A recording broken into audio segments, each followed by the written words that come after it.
Сайн бацхан уу. Монгол хэлний хичээлээр элсдийн ерхий шалгалт өгөх сурагчдад зориулан 2016 оны дээд хувилбарыг ажиллацгаая. За Монгол хэлний даалгавар нь 2 хэсэгтэй. Нэгдүгээр хэсэг сонгох даалгавар, нийт 40 даалгавартай, даалгавар тус бүр 2 оноотой.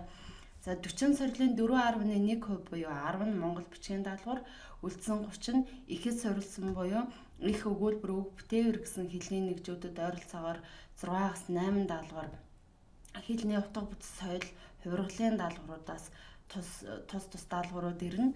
За хэлний хамгийн том нэгж болох ихэд утгын талаас гэхээр тухайн эхийн сэдв гол санааг олох даалгавар, за бүтэц гэхээр тухайн эхийн эхлэл, өрнөл, гол хэсэг, за төгсгөл хэсгийг олох даалгавар, за эсвэл тухайн эхийн хэдэн зохицолбороос бүтэж байна вэ гэдгийг олох даалгавар ирж болно. За соёл хэрэглээ буюу зохион найруулан бичих найруулга талын даалгаврууд, за мөн хүүрэмж, тоочмж, эргцүүлэм, тайлбарламж гэсэн хэм маягууд аль нь вэ гэдгийг тодорхойлох даалгавар ирнэ. За хувиргал гэхээр тухайн эхийн ихэд буй дүрслэх хур маягийг олох даалгавар, за эсвэл тухайн эхийн хураах, тонгоргох, за салаалах, дэлгэрүүлэх хувиргалууд аль нь вэ гэдгийг нь олох даалгавар ирнэ. За үлдсэн 5-6 даалгавар нь уран зохиолын даалгаврууд байна. За Монгол хэлний даалгаврын 2 дугаар хэсэгт харгалзуулах даалгавар ирнэ. За 4 даалгавар тус бүр 5 онооны даалгавар ирнэ. За хэдүүлээ даалгавруудаа гүйцэтгэж эхлэхийн өмнө хэсэг тус бүрийн санамжуудыг маш анхааралтай унших хэрэгтэй. За 1-р хэсэг санамж. Зохиолын хэсгийг анхааралтай уншиж ойлгоорой. За 2-р санамж асуулт даалгавар бүрийг анхааралтай дуустал уншиж гүйцэтгээрэй. Тэгэхээр мэдээж тухайн асуултыг дуустал анхааралтай уншиж гүйцээгүй улмаас буруу хариултыг нь дугуйлдаг, ийм алдаа хийдэг. За 3 ихээс сонгож авсан үг өгүүлбэрийг эхийн утга санаатай холбож ажиглаарай. Тэгэхээр тухайн ихэд ихээс сонгож оруулсан үг өгүүлбэрийг эхийн хам сэдвтэй холбож ажиглах нь маш чухал. За 4-дүгээрт нь сонгох даалгавраа зөвхөн нэгийг сонгоорой. Зөвхөн нэгийг сонгоно гэдгийг анхаараарай. За багш нь түрүүн хэлсэн даалгавар тус бүр 2 оноотой. За 2016 оны дээд хувилбарт Ж-зэвгийн илүү гэр өгүүлгийн хэсгээс орж ирсэн байна. За өгүүлгийн хэсгээс гэхээр мэдээж тухайн зохиолын хамгийн үйл явдлын зөрчил, өрнөл бүхий хэсэг нь орж ирсэн байна. За эхлээд маш сайтар анхааралтай унших нь чухлаа. Илүү гэр цагаан сарын хөл наашилж байлаа. Баадайхаас дүүлж явах хэр сэтгэл нь тэдний дуяатай, наг нах шовлцсон хөхөр баадайн эзгүйд нэг буугаад мурдав. Нагнаг орж ирэхэд ингээд буугаад мурдахыг нь далтхан хүлээж байсан юм уу? Баахан сандарч баярлах зэрэгцэн бурмаа цагаан тус хөөөлсөн цай аялж барваа. Хүний амьдрал гихч нууцаа хавдарж хадгалах дургүй ачээ. Бурмаа нүд сэтгэлийнхээ баримжаагаар нагнаад дээлсгээд өдрийн богины хугас үеилээ мэтгэн нөхрөө эрхийг төхөөлөн эвхэж баадагнан илүү гэртээ барааны араар нуучдаг болжээ. Баадаа чөдрийнхаа тасарч залгах сүр ирэн бараа өнгөчж байгаад эхнэрийнхээ нуусан дээлийг олж үзлээ.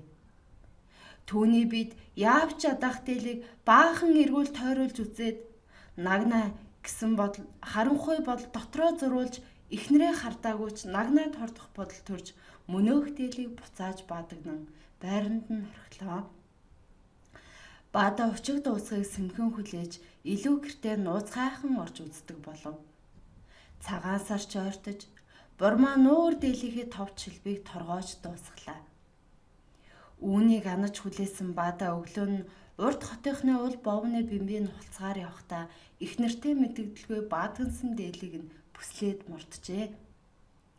Оройн нь маргааш нь баадаач бурмаач хин дээлний тухай үг цохиулгасангүй. Цагаан сараар нагнаа бурмаагийн ойсон дээлээр гойсонгүй.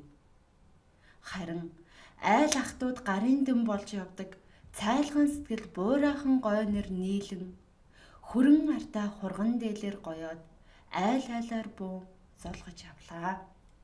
1-р даалгавар Үүнийг анаж хүлээсэн баадай өглөө нь урт хотынхны улбоовны бэмбийн нухалцаар явхдаа эхнэртэй мэдэгдэлгүй баатгансан дээлийг нь бүслээд мурджээ. Онцсов гэхийн аль үйл явдалтай холбогдох вэ? За үүнийг гэсэн өгүүлбэрийн гадаад холбоос байна. За хэдүүлээ ихээсээ харъя. Бурмаа нуур дээлийнхээ товч шилбийг торгоож дуусглаа. Үүнийг анаж хүлээсэн баадай эхнэртэй мэдэгдэлгүй дээлийг нь бүслээд мурдсан тий. Тэгэхээр нэгийн и хувилбар зөв байх нэ. И хувилбар зөв байна. За хоёрдугаар даалгавар. Эхийн сэдвийг илэрхийлсэн хэлцээг олоорой. За эхийн сэдв гэхээр зохиолчийн тухай ихэд төвшүүлсэн асуудал буюу одоо тухай ихэд юуны тухай өгүүлж байна вэ гэдэг нь эхийн сэдв болно. За тэр санаа хэлцээр илэрхийлэгдсэн байна гэдгийг таад бодоорой. За A даварсан хэрэг эзнэрээ наадах. За хэр хэмжээнээс хэтэрсэн гэсэн утга байна. B хувилбар жаргалын түрүү зовлонгийн хойно жаргал. Тэгэхээр зовсны эцэст жаргадаг гэдэг санаа байна. C хувилбар дарвч дартай боловч болтой. Тэгэхээр аливаа зүйлийг хичнээн нууж дарах тусмаа хэзээ нэгэн цагт илэрдэгэ гэдэг утга байна. D хувилбар нэрээ барахаар насаа бар. За нэр хүнд гэдэг хүнд юунаас ч илүү хэрхэм. E хувилбар уур их хэдвэл хэрэлдэн утаа хэдвэл мандана. За тэгэхээр яалтчгүй энэ ихийн сэдв нь C хувилбар буюу дарвч дартай боловч болтой. За бурмаа нөхөртөө мэдэгдэлгүй нагнаа гэх хэртэй сэтгэлийн холбоотой болсон. За гэвч одоо нагнаа зориулан дээл нууцаараа ойж өгсөн болов тэрнийг нь баадаа олоод мэдчихсэн. Тэгэхээр хоёрын A хувилбар зөв байна. За 3. Эхийн гол санааг илэрхийлэх тулгуур өгүүлбэрийг олоорой. За эхийн гол санаа гэхээр зохиолчийн бид бүхэнд хүргэх гэсэн санаа буюу за одоо ямар сургамжтай санааг хэлэх гэсэн бэ гэдэг нь гол санаа болно. За тулгуур өгүүлбэр гэхээр мэдээж тухай өгүүлбэрийн хамгийн их утга санааг хадгалж буй өгүүлбэр нь тулгуур өгүүлбэр болно. За A хүний амьдрал гэгч нууцаа хавдарж хадгалах дургүй ачээ. За B цагаан сараар нагнаа бурмогийн ойсон дээлэр гойсонгүй. За мэдээж одоо их нэртэй мэдгэлгүй ойсон дээлэг нь баада одоо бүслээд яваад өгсөн тий. За C хувилбар илүү гэртээ нууцгаахан орж үздэг болов. За тэр нуур дээлийг нь олоод үзчихэд за очиг дуусахын сэмхэн хүлээж одоо баада гэртээ илүү гэрт орж үздэг болсон. За D хувилбар баахан сандарч баярлах зэрэгцэн бурмаа цагаан тос хүүлсэн цаа аягалж барьваа. За магадгүй тэр бурмаа нагнаг ороод ирэхийг одоо сэмхэн дотроо хүлээж байгаа заорч ирэхтэн тэгж баярлан сандарч хүлээж авсан. За E хувилбар гойнор нийлэн хөрөн артай хурган дээлэр гоёод айл айлаар бун золгож явлаа. Тэгэхээр за баада их нэртэй мэдэгдэлгүй ойсон дээлийг нь бүслээд мурдсан. За тэгээ яасан цагаан сар болоход айл ахтууд гарын дэм болж явдаг одоо нийлэн гэхээр бурмагийн ойсон дээлэр гоёод явж байсан тий. За тэгэхээр A хувилбар буюу хүний амьдрал гэгч нууцаа хавдарч хадгалах дургүй ажээ гэдэг нь энэхийн гол санааг хадгалсан тулгуур өгүүлбэр байна. За яагаад гэвэл хэдийгээр бурмаа тэр магадгүй нөхрөөхөө сэтгэлийг хүндэтгээд тэр нөхөртөө мэдэгдэхгүй хичээгээ тэр нууцаар дээлийг нь ойсон боловч нөхөр нь олоод харчихсан. За тэгэхээр 3-ын A хувилбар зөв байна. За хэдүүлээ 4-р даалгаврыг ажиллая.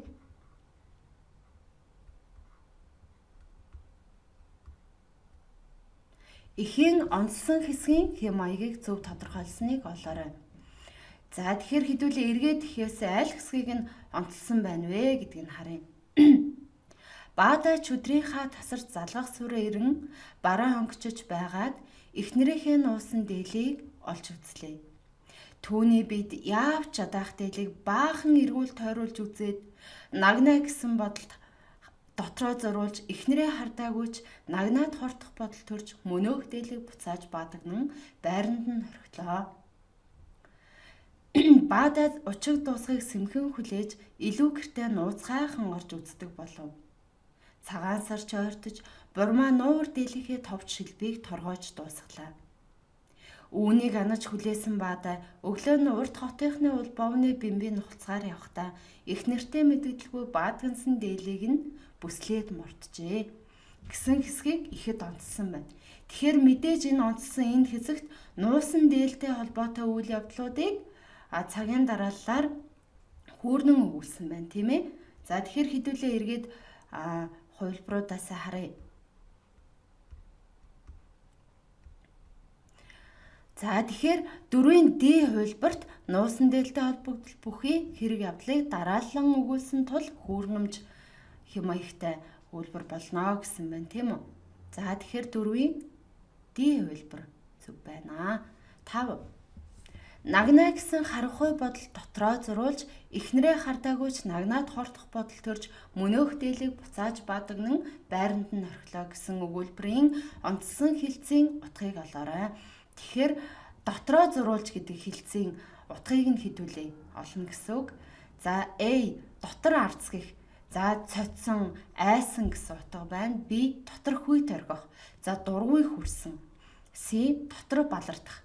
За дотор харанхуулж ухаан балардах гэсэн санаа байна. D хувилбар дотор эвгүйрэх.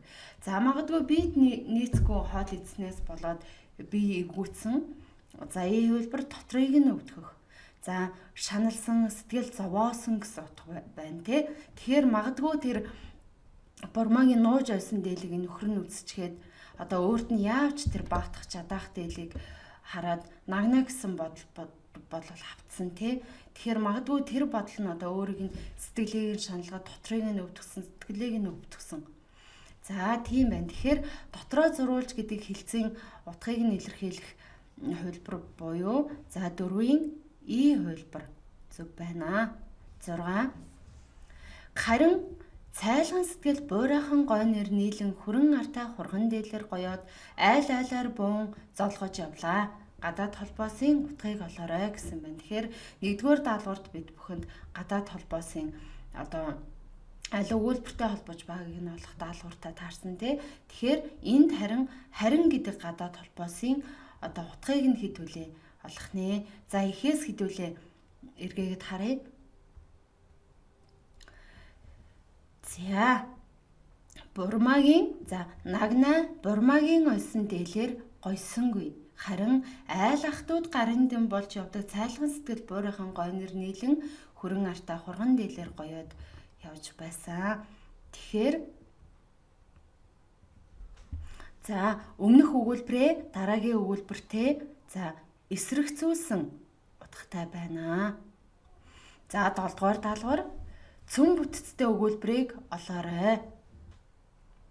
За тэгэхээр хэдүүлээ өгүүлэгдэхүүн, шууд тусгадхүүн, өгүүлэхүүн гэсэн өгүүлбэрийн гол гишүүдээ санана тийм ээ.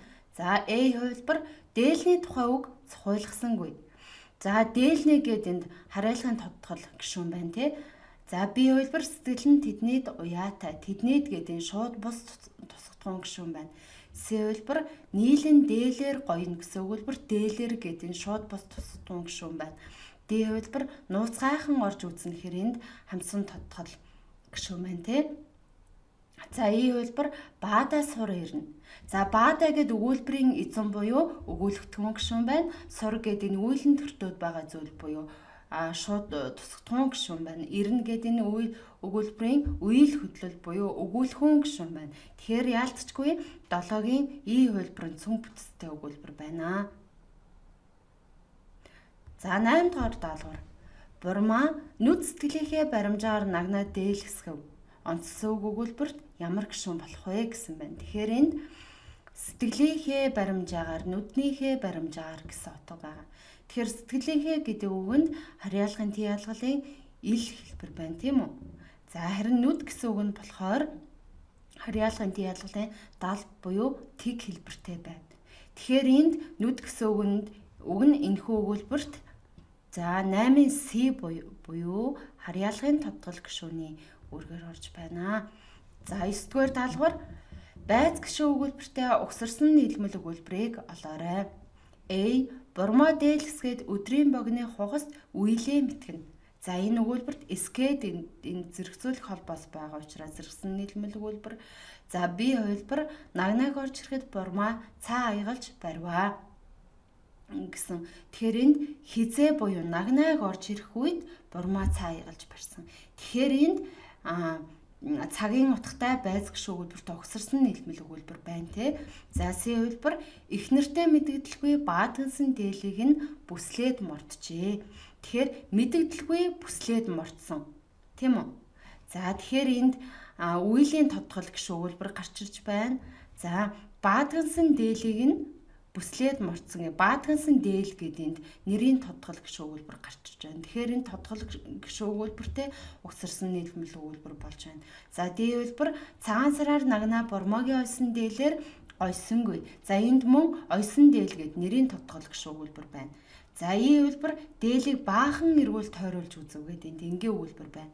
За тэгэхээр 9-ийн Б хувилбар нь за байц гэх өгүүлбэртэй угсарсан нийлмэл өгүүлбэр бол таарж байна. За 10 дугаар даалгавар эхийн өгүүлбэрүүдээс салаалан хувиргасныг нь олоорой гэсэн байна. За та хэд тухайн өгүүлбэрт ямар хувиргал хийсэн бэ гэдгийг нь одоо зөв болохын тулд ихэд дэх өгүүлбэртэй сайтар тулгаж хараарай. Э хувилбар сэтгэл нь тэдний дуяатай хэрнээ баадайхаас дүлж явдаг нагнах шувалсан хөхөр баадан эзгүүднийг буугаад мордов гэсэн өгүүлбэр байна. За ихээс хэдүүлээ эргээд харъя.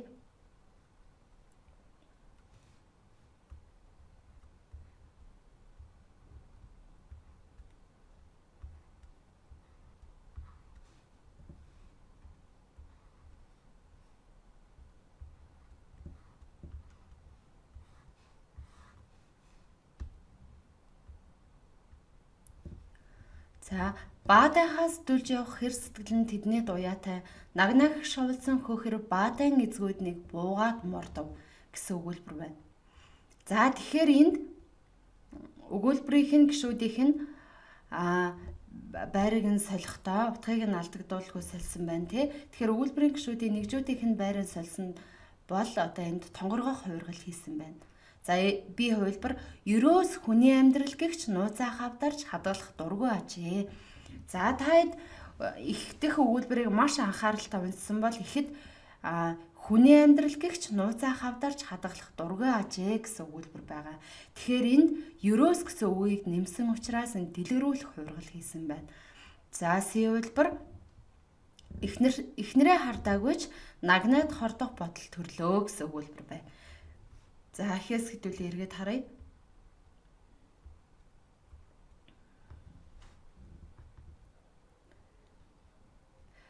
Эхнэрээ хардаагүйч нагнад хордох бодол төрж мөнөөх дээлийг буцааж баадагнан байранд нь орхилоо гэсэн байна.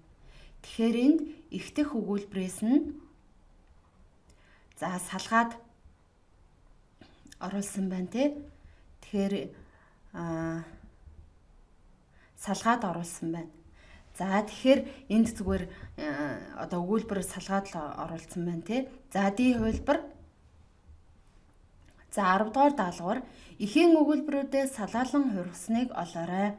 За хэд та тухайн өгүүлбэрт одоо ямар хувиргал хийснийг нь зөв болохын тулд ихтэх өгүүлбэрүүдтэй сайтар тулгаж хараарай. Э хувилбар сэтгэл нь тэдний дуяатай хэрнээ баадайхаас дүлж явдаг нагнах шовлсон хөхөр баадан эзгүүднийг буугаад мордов гэсэн байна.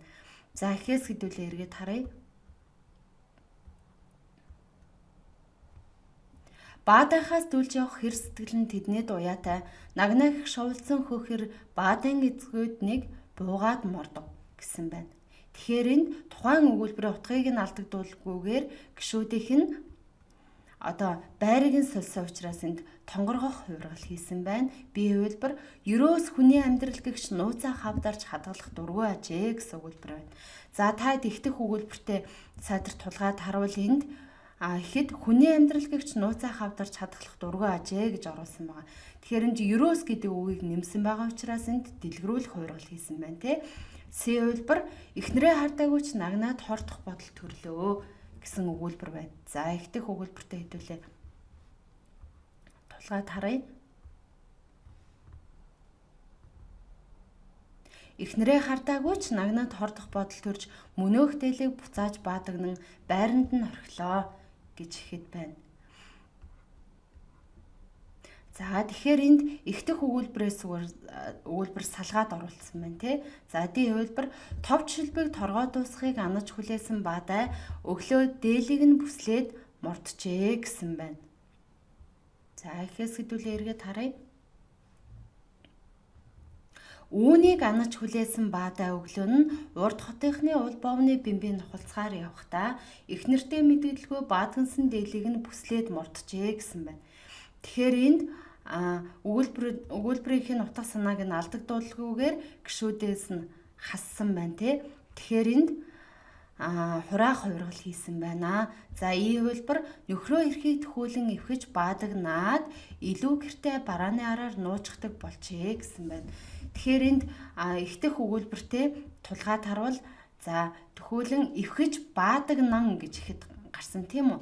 За тэгэхэд энд энэ хувилбарт болохоор баадагнаад гэж оруулсан байна. Тэгэхээр тухайн одоо өгүүлбэрт байгаа үгнүүдийнх нь ойролцоо утгуудыг нь оруулахаа за эсвэл ойролцоо утгыг нь алдагдуулгүй бүтээврийн солих баймжтайгаа оруулсан тохиолдолд одоо салаалах хувиргал болтгоо тийм үү. Тэгэхээр 10-ын одоо энэ ихэд салаалах хувиргалаар одоо оруулсан хувилбар нь 10-ын И хувилбар зөв байна. За 11-р даалгавар. Цагаан сар ойртож бурмаа нуур дээлийнхээ товч шилбэг торгоож дуусглаа гэсэн өгүүлбэрийн онцлсон өгүүлхүүнийг яаж хувиргал цагийн байц гişүү өгүүлбэртэй угсарсан нийлмэл өгүүлбэр болох вэ гэсэн байна. Тэгэхээр ойртож гэдэг үгийг хэдүүлээ.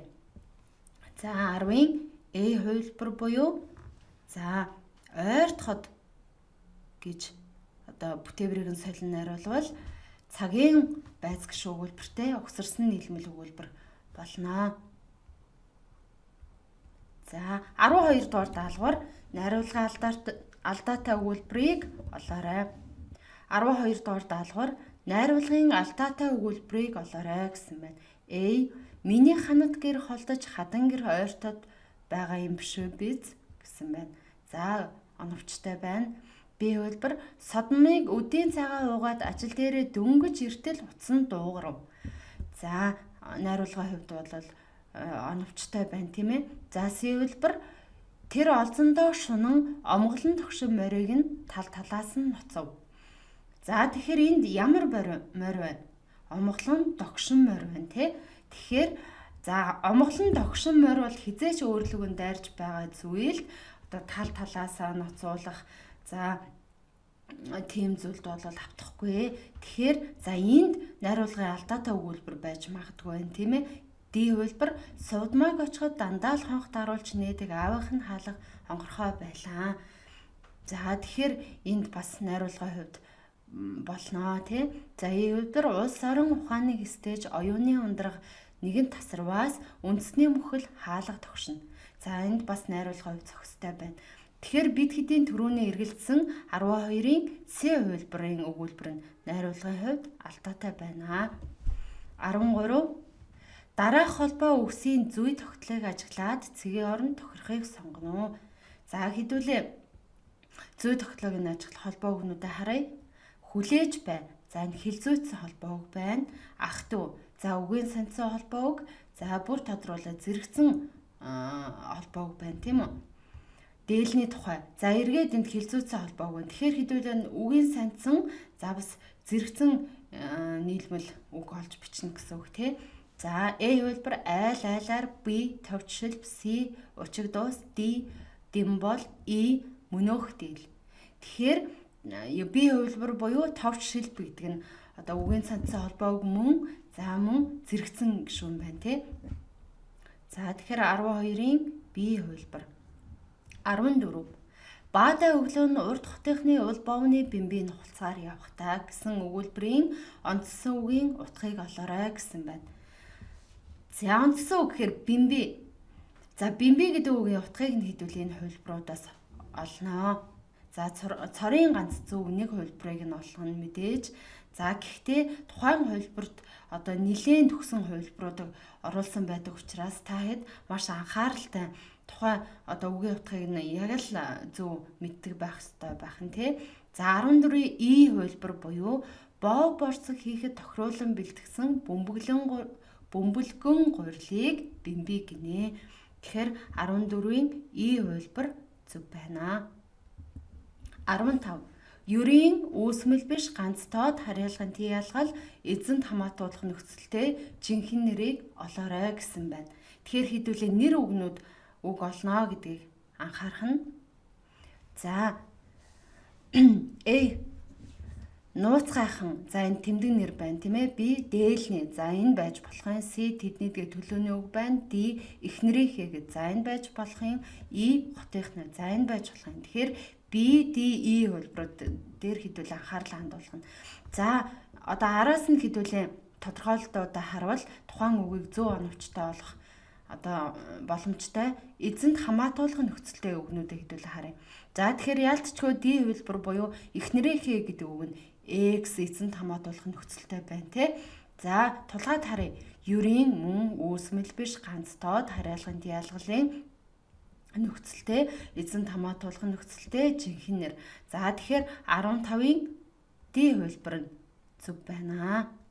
16. Төрөл биш утгатай үгийг олоорой. За төрөл үг гэхээр нэг язгууртай харин өөр утгатай үгнүүд байдаг тий. За A бэмби, B бэмбэр, C бэмбэгэн, D бэмбэлз, E бэмбэлзүүр. Тэгэхээр энд A буюу бэмби гэдэг үг нь төрөл биш үг байна. Бусдын дандаа бэмби язгууртай үгнүүд байна. 17. Үгийн аймгаар зөв бүлгэлсэн хэсгийг олоорой. За тэгэхээр хэдүүлээ жинхэнэ нэр, тэмдэг нэр, тооны нэр, үйл үг, за орон цагийн нэр одоо дуурах үг эдгээрээ эргээгээд хэдүүлээ бодох нь тий. За A орой, маргааш ингээд за орон цагийн нэр байна. За энд үг байна тий. Ингээ үг байна. За B харанхуй, цагаан, цайлхан. Тэгэхээр за энд бол бүгдээрээ тэмдэг нэр үгнүүдийг бүгдийг нь зөв бүлгэлсэн байгаа учраас 17-гийн B хувилбар зөв байна. 18. Найр харгаар холбогдсон холбоо үгийг зөв бүлгэлсэн хэсгийг олоорой гэсэн байна. За найр хараг гэхээр тухайн холбоо үгийн өмнөх үг нь дараагийн өгүүлбэр одоо үгтэй холбогдохдоо нэр үглийн ямар нэг нөхцлөөр холбогдсон байх ёстой тий. За A хувилбар нуур дээл чөдрийнхаа. За нуур гэдэг энэ тэмдэг нэр үндсээрээ байна. B хувилбар далтхан хүлээх дээлний товчлб. За далтхан гэдэг нь бас одоо тэмдэг нэр язгуураараа үндсээрээ байна тий. За C хувилбар байранд орхих илүүгэр. За илүүгэр гэдэг энд бас үндсээрээ байна. D хувилбар өдрийн богино их нэртэй мэдэгдэх. За тэгэхээр энэ D хувилбарт өдрийн богино их нэртэй мэдэгдэх гэдэг хоёр холбоог хоёулаа найр харгаар холбогдсон байна. Тэгэхээр 18-ын D хувилбар зөв байна. 19. Гурван үйт бүлэг үгс нь аль вэ? За үгнүүдийг та бүхэн зөв үйлээд үцгэн те. A шо, вол, сон, ба, даг, нан, он, ги, чиж. Тэгэхээр яалтчгүй 12-ийн A хувилбар гурван үйт бүлэг үгс нь зөв байна бүгдээрээ. 20. Дараа холбоо үгийг ажиглаад үндсэн утгаараа байгаа үгийг олоорой. За үндсэн утгаараа гэхээр ямар нэг шилжсэн утгагүй, далд утгагүй үгс байна гэсэн үг тий. A амаа татах, B намтар татах, C тал тухай татах, D өрөх татах. E өрцөө татах. Тэгэхээр 20-ийн D хувилбарт өрөх татах гэдэг үг нь шууд утгаараа байна.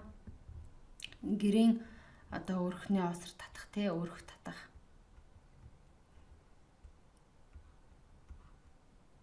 За 21-р даалгавар.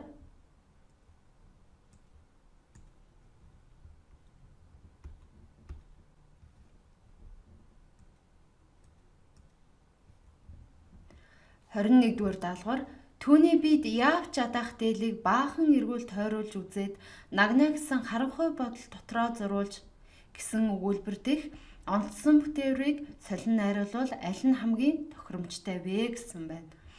Тэгэхээр хэдүүлээ эргүүлж гэдэг үгнээ Ж бүтээвэрт одоо хувиргал хийгээд солин найруулад хамгийн тохиромжтойг нь хувьд одоо сонгоно. Тэгэхээр найруулгын хувьд хамгийн тохиромжтойг нь сонгох нь тий. За эргүүлж гэдгийн оронд за эргүүлэн гэсэн бүтээврээр солиул энд найруулгын хувьд хамгийн тохиромжтой байна. За 22-ийн Даалгаврыг ажиллая. Маргааш нь баадаач бурмаач хэн хинэн дээлний тухай үг зохиолгосонгүй гэсэн өгүүлбэрийн онцлсон бүтээврийн утгыг олоорой гэсэн байна. A. За салган онцлох, B зэрэгцүүлэн онцлох, C магадлан онцлох, D ялган дуудах, E батлан онцлох гэсэн байна. Тэгэхээр баадайч бурмаач гэдэнд B хувилбар буюу одоо зэрэгцүүлэн онцлсон байна. 23. Уг үеэлээр бүтсэн юмыг заасан утга илтгэсэн C дагавартай бүлэг үгсийг олоорой. Тухайн одоо үеэлээр ямар нэгэн зүйл бүтсэн байх нь гэдгийг бодох нь A. Нөөц. За нөөгөөд нөөц бий болно тий. Тариад тарц бий болно. Бэлдээд бэлтц бий болно. Тэгэхээр энд 23-ын A хувилбарт одоо энэ тухайн үеэлээр нь бүтсэн юмнуудыг одоо зөв бичсэн байна.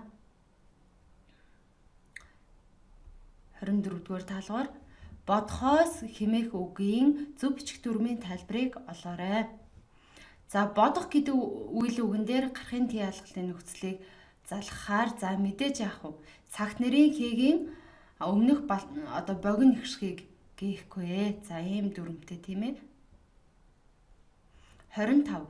Бүх үгийг нь алдаагүй бичсэн хэсгийг олоорой. A хувилбар харьяа. За энд яах вэ? Харьяа гэдэг үг нь зөөлний тэмдэг зөөлрүүлэх үүргээр орох ёстой. За энд хатуугийн тэмдэгтээ буруу бичсэн байна те. B хувилбар тэрэгний ажиллах ёстойд авчхаад. За энэ гурван үг бүгдээрээ зөв байна. C хувилбар байгууллагад харьяа. За мөн харьяа гэдэг үг буруу бичсэн байна. C хувилбар D сахидаг урамшуул цагдаа. За сахидаг гэдэг нь заримдгийн дараа заримдаг бичгэд энд зөөлний тэмдэг E болж хувирах ёстой тий. За E ажлаа харьяа. За энд харьяа гэдэг үгээ бас буруу бичсэн байгаа учраас за 25-ын B хувилбар дахь үгнүүдийг бүгдийг нь алдаагүй зөв бичсэн байна. 26. За багшин төрөв хичээлээ ихэнд хэлсэн одоо ойролцоогоор нэг 5-6 даалгавар нь 40 сорилын 5-6 даалгаврнууд уран зохиолын даалгаврууд байна гэсэн. Тэгэхээр 26-аас эхлээд уран зохиолын даалгаврууд маань эхэлж байна. За D прувд орж Чингис шүлгийн дараах мөр дарааллаараа тохирох хэсгийг олоорой гэсэн байна. ЗаОоны халиун зоо шиг халахын саруул талд онгон цагаан тамга шиг гэрээ тэр барьсан юм онон голын савд хуршиг шагах хадуунаас онгон хоёр заглаг мөнгөн хяруунд сойсон юм а гэж шүлэгт гардаг. Тэгэхээр 26-гийн E хувилбар зөв байна. 27. Ч лодо дамб. За 27 дугаар даалгавар Ч лодо дамб тунгарал 27 дугаар даалгавар Ч лодо дамб тунгалаг тамир арманы манай нямгойч шарсан ханддаггүй шар зурхаач та хэсэгт ямар төрслөг хэрэглөөр илэрч байна вэ гэсэн байна. Тэгэхээр тухайн одоо өөрийн хэлэх гэсэн санаагаа эсрэгээр нь сөргүүлж хэлснийг болоо өгөөдөл гэдэг тий. Тэгэхээр энэ зохиол гардаг тэр нямгойг одоо ямар хүн бэ гэдгийг энд өгөөдөөд одоо хэлэх гэсэн санаагаа эсрэгээр нь одоо эсрэгцүүлж хэлсэн байгаа учраас энд өгөөдөл болно. За 28. Ташаан твхийж хавирганы ясан зурайсан ялгуун саарл морин тогтож ядан гой сайхан дөрвөн хөлөөрөө ээлжлэн газар цавчилж уран сайхан толгоогоо ийштэй сэчгэн агаар тэгдэж үүлэн думбан алтмаар ямар зохиолын төрсөлт хэсэг вэ гэсэн байна. За тэгэхээр мэдээж Д нацаг доржин шувуун сарал зохиолын хэсгээс байна. Тэгэхээр 28-ын E хувилбар зөв байна. За 29-р даалгавар Бэл хавгсрам боржигны бортал шүлгийн хэсгээс хүн хийж бүтээснээрээ үргэлжлэн амьдарч мөнхөрд орших хутгийг шивсэн санаа бүхий хэсгийг олоорой гэсэн байна. За тэгэхээр хүн хийж бүтээснээрээ за магадгүй одоо өөд болоход нь түүнийг үргэлжлүүлэн одоо 100 дуурсгацсаар л байх тийм зүйл одоо юу байх вэ гэсэн санаатай хэсгийг хэдүүлээ олно. A шүлгээ би чам дээрээ хүн чулуу шиг орхиод. За мэдээ 100 дуурсгдаг тэр гайхалтай шүлэг бүтээл зохиолууд нь мэдээж одоо эзнийг үргэлжлүүлэн энэ хорвоо дэлхийд одоо мөнхөд оршноо. Тэгэхээр 29-ийн A хувилбар Зөв байна. 30. За багш нь бас хичээлээ ихэнд хэлсэн одоо энэ 40 сорилын 4.1% буюу 10 нь монгол бичгийн даалгавар байна гэсэн. За тэгэхээр монгол бичгийн даалгаврууд маань эхэлж байна. За энд 30. Монгол бичгийн эхийг уншаад зөв хөрвүүлснийг олоорой гэсэн мэ. За ханилсан нөхрөө хуурсан хүн харин биеэ хуурсантай адил болдог гэсэн их байна те. Тэгэхээр за хувилбаруудыг таад маш анхааралтай энэ одоо өгдөл бичлэгтэйгээ тулгаж харах хэрэгтэй. За хувилбар ханилсан нөхрийгөө хуурвал харин биеэ хуурсантай адил болдог. За нөхрөө гэхийг нөхрийгөө гэд буруу хөрвүүлсэн байна те. За хувилбар ханилсан нөхрөө хуурваас. За хуурвал гэдгийг бас хуурваас гэж оруулчихсан байна. Ханилсан нөхрөө хуурвал харин биеэ хуурсантай адил болдог гэсэн байна те. За хувилбар ханилсан нөхрөө хуурсан хүн гэд нэмээд оруулсан байна. За хувилбар ханилсан нөхрийгөө хуурвал харин биеэ хуурсантай адил мэт болдог бүрийн үг нэмээд биччихсэн байна. Тэгэхээр хувилбар буюу ханилсан нөхрөө хуурвал харин биеэ хуурсантай адил болдог гэсэн хувилбар нь зөв байна. За 31-р даалгавар санаа гэсэн үгийг монгол бичгээр зөв бичсэн хэсгийг олоорой. За санаа гэдэг үгийг монгол бичгээр санаагаа гэж бичнэ. Тэгэхээр 31-ийн хувилбар зөв байна. 32. Тийм ялгалын нөхцөлийг буруу дагуулсан хэсгийг олоорой гэсэн байна. Газарт. За газар гэдэг үг нь энд хатуу дэвсгэрээр төгсөн байгаа учраас энэ босоо тэдэг бичих ёстой тий. Туг. За одны гэдэг үгэнд за сүүлийн нэр төгсөж байгаа учраас энд ууг залах нь зөв. За сэрэ гэдэг үгэнд загшгээр төгссөн байгаа учраас энд хэвтэ дэтэй дууг залах нь зөв. За дэвтэр гэдэг үгэнд энд хатуу дэвсгэрээр төгсөнд одоо босоо тэдэг залгасан тууг залгасан зөвөө. За толгой гэдэг үгэнд энэ ихшгээр төгссөн байгаа учраас хэвтэ дэдэг залгасан дууг залгасан зөв боллоо тий. Тэгэхээр буруу дагуулсан хэсгийг хэдүүлээ олно гэсэн. Тэгэхээр 32-ийн хувилбарт одоо буруу дагуулan бичсэн байна. За босоо тэдэд тууг залгах хэрэгтэй тий. За 33.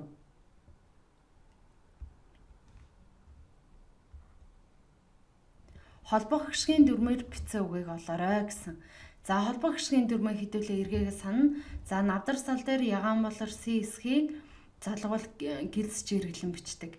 За хөв жив яв гэсэн язгууруудад боо гэсэн үе бүтэн те. За тэгэхээр энд хувилбарт урс гэдэг нисээр дэвсгэрлсэн үгэнд за энд аад гэсэн нөхцөл залгаж байгаа учраас гэлс жиргэлэн бичнэ.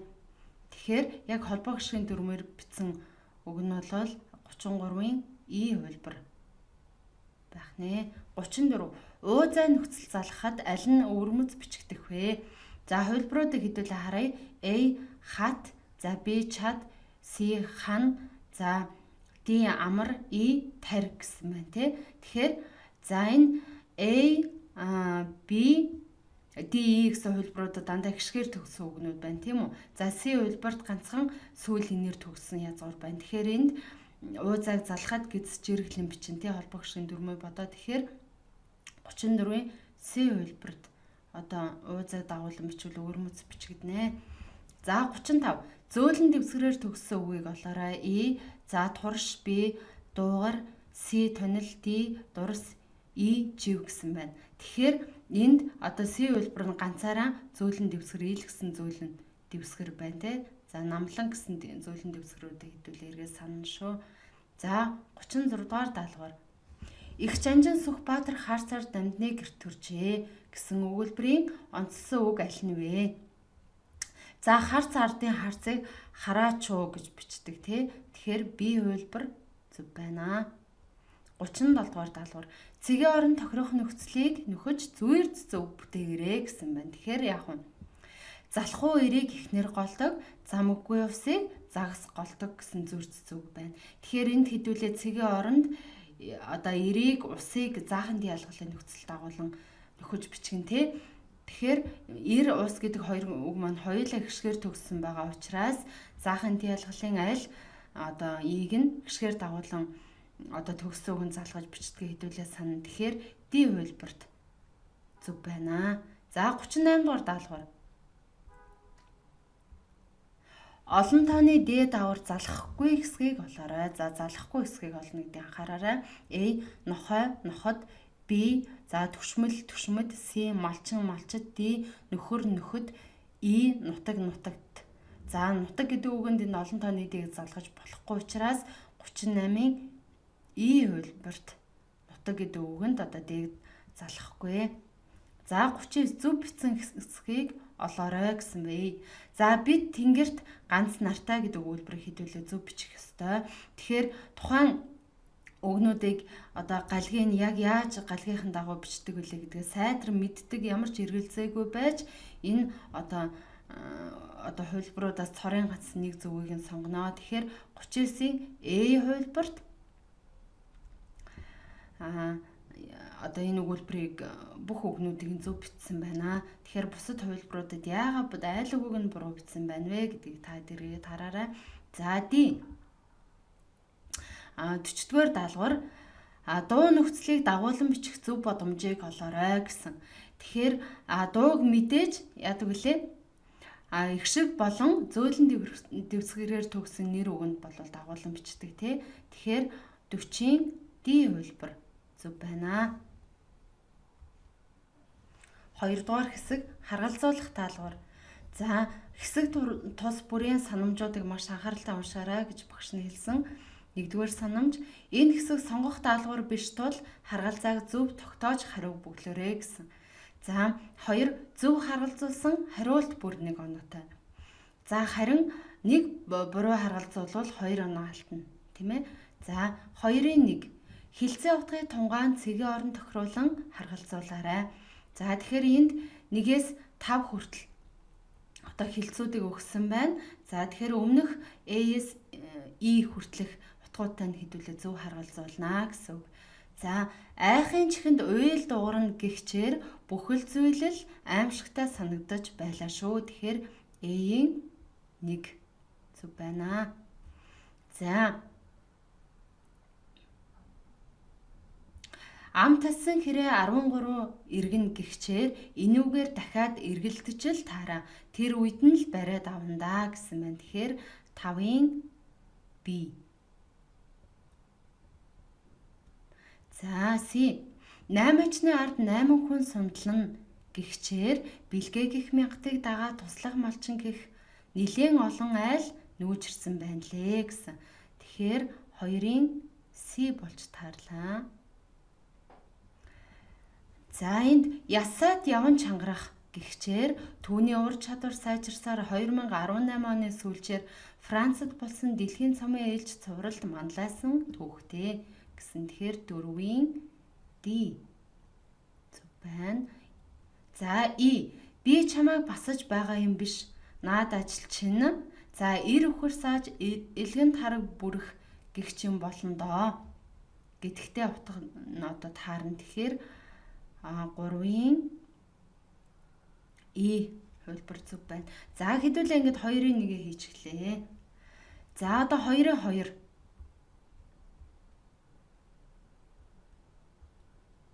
Үйлдэхийн тиалгалын нөхцөлийн утга тохирох жишээг зөв харгалзуулаарай. За үйлдэхийн тиалгалын төгслүүдийн утгуудаа хэдүүлээ эргээд санах нь. За A тухайн үйлд хэрэглүүрийг заасан утга. За тэгэхээр A-ийн 5 буюу заах утгаар огтлох, модоор зохих тийм ээ. За B тухайн юм юугаар бүтгийг заасан, юугаар бүтэх. За тэгэхээр B-ийн 2 буюу ноосоор нэхийг торгоор эсгэх тий. За C тухайн юмын хам олныг хилтгсэн утга. За тэгэхээр хам олны одоо юмын илтгэсэн утга гэхээр за аль нь байж болох вэ? За нэг буюу сумаараа ирэх, сургуулаараа шалгарах те хам олныг илтгэсэн утга гэхээр. За D үеийн цаг заасан утга. За цаг заасан хизээ тийм ээ. За нарнаар босох, үрээр мордох. За тэгэхээр D-гийн 4 байх нэ. И. Үеийн орон заасан утга. Тэгэхээр мэдээж за гудамжаар алхах, хөндөөгөөр уруудахтай орон заасан гэхээр хаагур. За ингээд болчихлоо. За 2-ын 3. Дүрслэх хэрэглүүрийг тодорхойлолттой зөв харгалзуулаарай гэсэн. За тэгэхээр өгөөдөл гэж юу хэлдэг бilé? За юмс үзэгдлийн гол мөн чанар юм уу? Аль нэг шинжийг шууд бас харин эсрэг утгаар нь сөргүүлэн гаргаж тэдгээрийн хооронд агуулгадж буй зөрчлийн эрчмийг ихсгэх уран сайхны шоглолыг өгөөдөл гинэ. За түрүүн бид бүхэнд 40 саярлын одоо тэр монгол хэлний даалгаварт одоо өгөөдөл гэсэн одоо сонгох өгөөдөлтэй холбогдлолтой даалгавар орчсон тий. За би төлөөлөл. Тэгэхээр за хоорондоо ямар ч төсөөгүй зүйлийг гадаад дотоод аль нэг шалтгаанд холбоогоор нь дамжуулан хамааруулж нэгийг нөгөөгөөр орлуулан төрслөх уран яруу хэрэглүүрийг одоо төлөөлөл гинэ. За ягтлал гэдэг нь за аливаа юм үзэгдлийг төсөө бүхий өөр юм үзэгдлээр орлуулан үндсэн санаагаа далдуур гаргасан уран яруу хэрэглүүрийг юу гэх вэ? Ягтлал гинэ. За хүншүүлэл гэхээр за уран зохиолд амьгүй юмс ба амьтны хэл яриатай хүний үйл хөдөлгөөн явдал хийдэлтэй болгож үзүүлэх төрслийг хүншүүлэл гинэ. За зүйрлэл гэж юу хэлдэг бэлээ хөөтөө те? За нийтлэг төсөөдөр шинж бүхий хоёр юм үзэгдэл ойлголтыг хооронд нь жишиж нэгнийх нь уран сайхны онцлогийг ялгаруулан тодруулдаг төрслийг зүйрлэл гинэ. За ингээд болчихлоо. За сүүлийн даалгавар 2-ын 4. Зүвийг нь олж сонгоорой. За энд нөгөө нэг зөв бичгийн дүрмүүдээ хэдүүлээ эргээд санах даалгавар байгаа. A ялгах шиггүй үг олох нь те. За хоног, гүтгэлэг, хорог гэсэн үгнүүд байна. За тэгэхээр гүтгэлэг гэдэг үг нь за ялгах шиггүй байна те. Хоолангийн хэлний үзүүрийн энийг хэдүүлээ бодно штэ. За B зөөлний тэмдэг E болох үг. За дахиж багаж уйлж гэсэн үгнүүд байна. Тэгэхээр энэ дахиж гэдэг үгэнд хоёулаа заримдгийн дараа заримдаг орсон байгаа учраас энэ зөөлний тэмдэг E болж хувирна те. Тэгэхээр B-гийн 1 байх нэ. За C эр үгэнд E бичих үг. За тэгэхээр орц, багш, хадаг гэдэг үгнүүд байна. Тэгэхээр мэдээж орц гэдэг үгэнд энэ эр үг байгаа учраас энд богиныг бичнэ. Харин багш, хадаг гэдэг үгэнд хоёулаа эр үг байна. За тэгсэн хэрнээ яагаад эр үг юм бичихгүй байгаа вүлээ? За яагаад гэвэл за иш гэр төгссөн үгэнд эр үгэнд им үгийн бичдэг учраас тий. За D наа нөхцөлийг шууд залгах үг. Ганхан, гулсан, дүүрнэ. За энд D-гийн 3 буюу дүүр гэдэг язгуур дээр нэг шууд одоо залгаж бичнэ. E эр үгэнд E бичих үг. Цонх, булга, нутаг. За тэгэхээр энд Г-гэр төгссөн үг байгаа учраас энд эр үг, нутаг эр үг байгаа ч гэсэн им үгийн E бичнэ. За Ж, Ч, Ш зөөлний тэмдэг. За И Г-гэр төгссөн эр үгэнд уртыг залгадаг гэдгээ дүрмээр эргээд санаханд. За ингээд бүх одоо элсэлтийн ерөнхий шалгалт өгөх сурагчдаа амжилт хүсье. Баярлалаа.